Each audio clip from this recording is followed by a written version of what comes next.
जब कोई भी मसीह व्यभिचार में शामिल होता है, अडल्ट्री में शामिल होता है, वो व्यभिचार के काम करने लग जाता है, तो उसके बाद वो दुष्ट आत्माओं और शैतानी आत्माओं का लीगल ग्राउंड बन जाता है।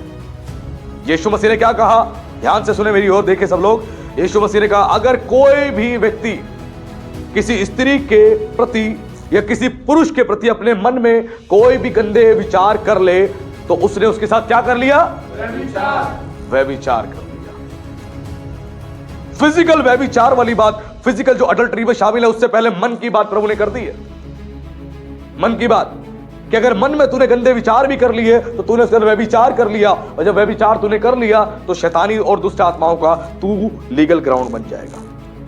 जब किसी भी स्त्री के बारे में आप गंदा गंदा सोचते रहते हो, गंदा गंदा सोचते रहते हो, आपके मन में गंदी गंदी भावना उत्पन्न होती रहती है, या किसी पुरुष के प्रति आप करते रहते हो गंदे विचार, गंदे सेक्सुअल विचार, सेक्सुअल थिंकिंग, सेक्सुअल सोच जब आपकी बननी शुरू हो जाती है, तो दुष्ट आत्माओं को धीरे धीरे कानूनी अधिकार मिल जाता है। ऐसे नहीं आती, आप उसके लिए द्वार खोलते हो। हर एक मसीह जो है, हर एक संसार में व्यक्ति जब शैतानी और दुष्ट आत्माओं के लिए द्वार खोलता है, तभी वो आएंगी। अगर आपके घर के बाहर कोई खड़ा है, जब तक आप दरवाजा नहीं खोलोगे, क्या वो भीतर आ सकती है? वैसे ही दुष्ट आत्माएं, शैतानी आत्माएं, जब तक आप दरवाजे को नहीं खोलोगे, वो भीतर नहीं आएंगी, और पाप करने के द्वारा उनके लिए दरवाजा खुल जाता है। पाप करने के द्वारा अगर आप कोई भी किसी पुरुष के लिए, किसी स्त्री के लिए बहुत गंदे गंदे विचार रखते हैं, गंदे गंदे विचार, सेक्सुअल विचार, और जितनी गंदी गंदी बातें होती हैं, उन चीजों में जब आप शामिल होते हैं, आप सोचते रहते हैं, या आप लगे रहते हैं, आप गंदे काम करने में लगे रहते हैं, तो उसकी वजह से आप दुष्ट आत्माओं के लिए लीगल ग्राउंड बन जाते हैं, उनको कानूनी अधिकार मिल जाता है। या फिजिकल भी आप किसी का रिलेशन में शामिल हो रहे हैं, फिजिकल भी आप अडल्ट्री में शामिल हो रहे हैं, आप कर रहे हैं, तो करते करते जब इन चीजों में आप शामिल हो रहे, दुष्ट आत्मा आपको बहकाएगी, आप जाओगे पाप में, आप फंसोगे पाप में। जाने के बाद जैसे ही आपने इन कामों किया, दुष्ट आत्माएं आप पर कंट्रोल ले लेंगी, आप पर कंट्रोल, कब्जा लेके आपको पूरी तौर से उस पाप में लिप्त कर देंगी। फिर सुबह, दोपहर, शाम और रात केवल एक ही चीज आपको अच्छी लगेगी, वो है अडल्ट्री, अडल्ट्री, अडल्ट्री, व्यभिचार, व्यभिचार और व्यभिचार। और ये व्यभिचार इतना भयानक कब्जा आपके ऊपर ले लेगी कि आपके शरीर को खराब कर देगी, आपकी जवानी को बर्बाद कर देगी, आपको तबाह कर देगी, इतना भयानक रीति से आप पे कब्जा लेगी। और शैतान क्यों ऐसा करता है? वो आपकी जवानी को बर्बाद करना चाहता है, जवानी को बर्बाद करना चाहता है। कुछ टाइम पहले एक मसीह ने मुझे कुछ अपनी पर्सनल प्रॉब्लम्स बताई। उस पर्सनल प्रॉब्लम में उसने बताया, पास्टर जी मेरी शादी हो गई है, लेकिन मैं पिता नहीं बन पा रहा हूं। डॉक्टर ने बोला है कि तुम में बहुत सारी कमियां हैं, जिसकी वजह से तुम पिता नहीं बन पाओगे, और बहुत सारी मेडिसिन मेरी चल रही है, लंबे टाइम चल रही है। तो मैंने उससे बोला, मैंने कहा ऐसा तुम्हारे साथ क्यों हुआ, ऐसा क्या कारण है? कुछ बातें हैं जो तुम मुझे नहीं बता रहे, वो बात सच्ची बात है, मुझे बताओ। तो उसने बताया कि पास्टर जी मैं व्यभिचार में, अडल्ट्री में शामिल हो गया था, उसके बाद मैं इसमें लगा रहा, और उसकी वजह से मैं मास्टरबेशन का शिकार हो गया। मैं लगातार उस काम में करने में लगा रहा, जिसकी वजह से मेरे शरीर की हालत बहुत खराब हो गई, पस्त हो गई, और मैं फिजिकली प्रॉपरली फिट नहीं रहा इन कामों के लिए। मैंने कहा तू घुटने टेक और पश्चाताप कर और खुदा से माफी मांग, तेरा वैवाहिक जीवन फिर से यीशु के नाम में ब्लेस्ड हो जाएगा। मैंने कहा घुटने टेक, माफी मांग, पश्चाताप कर, संपूर्ण मन से प्रभु के पास उपवास कर, त्याग कर, वचन का पालन कर, देख परमेश्वर तेरी जिंदगी में आशीष देगा। आज कितने ऐसे मसीह हैं अपनी जिंदगी खराब कर बैठे, कितने ऐसे मसीह हैं जो अपनी जिंदगी को खराब कर बैठे हैं। कि कैसे?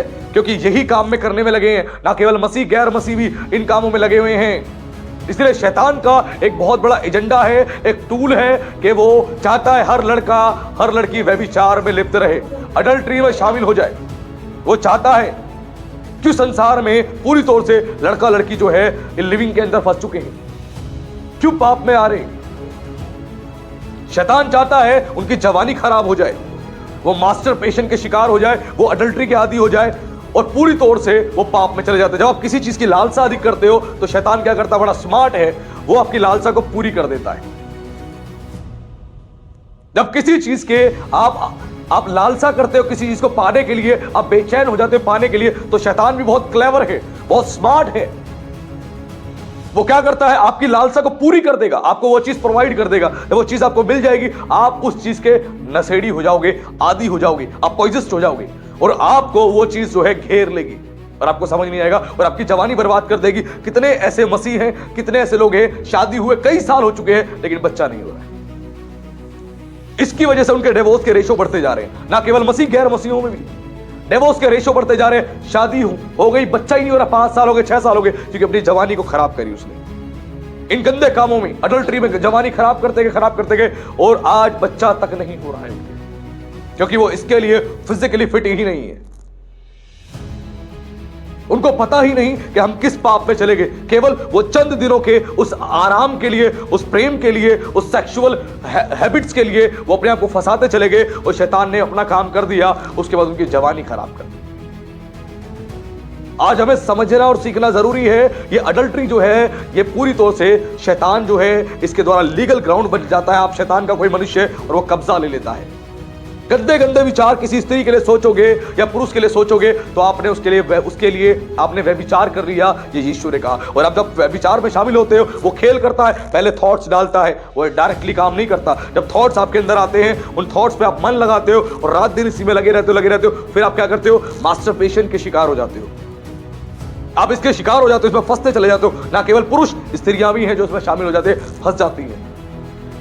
वो इसमें जब वो शिकार हो जाते हैं, इसके आदी हो जाते हैं, उनसे रहा नहीं जाता, बेचैनी होती है। उसके बाद शैतान देखता है अब ये जो इसका पाप जो है एक चरम सीमा पर आ चुका है, इसके विचार जो एक चरम सीमा पर पहुंच चुके हैं। अब वो क्या करेगा, एक लड़की प्रोवाइड कर देगा, एक लड़का प्रोवाइड कर देगा, ताकि वो व्यभिचार में लिप्त हो जाए। और जब व्यभिचार में लिप्त हो जाते हैं, शैतान अपना पूरा काम करता है। उसके बाद दोनों को लीगल ग्राउंड बना लेता है, अपना दोनों पे कब्जा लेता है और रात दिन फंसा के रखता है इसमें, रात दिन।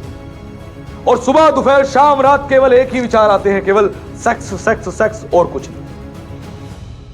और वो दुष्ट आत्माओं का लीगल ग्राउंड बन जाते हैं। उनको समझ तक नहीं आता हम क्या करें।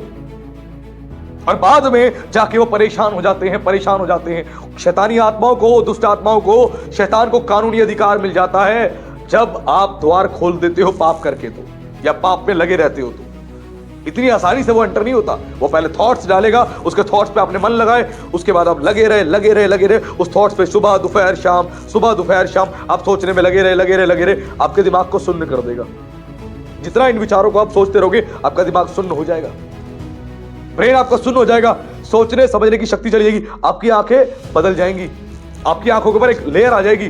वो लेयर शैतान डाल देता है ताकि वही दिखाई दे आपको, वही दिखाई दे। किसी भी स्त्री को देखोगे, पुरुष को देखोगे, केवल उसके प्राइवेट अंग या उसके बॉडी के पार्ट्स पे ही आपकी नजर जाएगी बार बार, और आप उससे निकल नहीं पाओगे। एक वसीर ने एक दिन मुझे कहा कि पास्टर जी, जब मैं चर्च में आता हूं तो बार बार मेरे साथ पता नहीं क्या होता है, मैं परेशान हो जाता हूं, बेचैन हो जाता हूं। मैंने कहा क्यों? कि पास्टर जी, चर्च में जो मसीह बहनें हैं, उनके बॉडी के प्राइवेट पार्ट्स पे बार बार मेरी नजर जाती है, मैं हटाता हूं, बार बार नजर जाते हुए हटाता हूं, मैं परेशान हो गया इस गंदी आदत से, मैं क्या करूं? मैंने कहा मेरे भाई, पहले तो अपने अंदर से गंदे विचार खत्म करने के लिए तुम्हें कलाम पढ़ना पड़ेगा, अपने कॉन्शियस को, अपने विवेक को शुद्ध करना पड़ेगा, प्रार्थना में समय बिताना पड़ेगा, उपवास में बैठना पड़ेगा, इस शरीर को मारना कूटना पड़ेगा ताकि तुम ठीक हो जाओ। नहीं तो तुम इसके भयानक रीति से आदी हो जाओगे और कल को वो मसीह बहन तुम्हें अकेले में कहीं दिखी, तुम पीछे से पकड़ लोगे और कब्जे में पड़ जाओगे, व्यभिचार में, पाप में पड़ जाओगे, तुम रेप करोगे। उसके बाद जिंदगी तुम्हारी बर्बाद, उसकी जिंदगी बर्बाद, और परमेश्वर का दंड अलग से। समझना जरूरी है हम कितनी बड़ी गलतियां कर रहे हैं और लोग इसको लाइटली लेते हैं। लाइटली बातें नहीं। मैंने पहले ही कहा था, इस विषय में सीख लो, नहीं तो आगे परेशान हो जाओगे। बाद में यह पास्टर भी कुछ नहीं कर पाएगा। ध्यान रखना, परमेश्वर अपने कलाम में बात बता दी है, आपको सीरियस होना पड़ेगा, नहीं तो परेशान हो जाओगे, परेशान। इस तरह दुष्ट आत्माओं का लीगल ग्राउंड वो व्यक्ति बन जाता है। उसके बाद में कब्जे में आ जाता है, उसको समझ नहीं आता मैं क्या करूं, एक पास्टर ने ऐसे ही, एक विश्वासी था जो अडल्ट्री में बहुत भयानक रीति से फंसा हुआ था, कई सालों से फंसा हुआ था। और पास्टर लगातार हाथ रख के उसके लिए प्रार्थना करते गए, लेकिन खुद का पास्टर का प्रार्थना का जीवन बहुत कमजोर था, बहुत खोखला था। वो करते गए। एक दिन वो व्यक्ति तो आजाद हो गया दुष्ट आत्मा से, लेकिन पास्टर जो है वो इसका आदी हो चुका, वो फंस गया इसमें। उसके बाद पास्टर ने क्या किया, चर्च में जब जवान बहनें आती गई तो एक जवान बहन पर उसकी नजर पड़ी, उसके भोलेपन, उसके सीधेपन को देख के धीरे धीरे उसने क्या करा, उसके साथ संबंध बनाने शुरू किए, उसकी जिंदगी को खराब कर दिया। बाद में जब पता लगा चर्च को, उसके पूरे परिवार को, सबको, वो चर्च छोड़ के ही भाग गया, कलीसिया छोड़ के ही भाग गया, उस लड़की को लेकर भाग गया। उसने शादी भी नहीं करी क्योंकि उसकी पत्नी अलग से थी पहले। मजाक नहीं है ये बातें, आत्मिक जगत मजाक नहीं है, अनाड़ियों का फील्ड नहीं है ये जिसको हम मजाक में लेते हैं।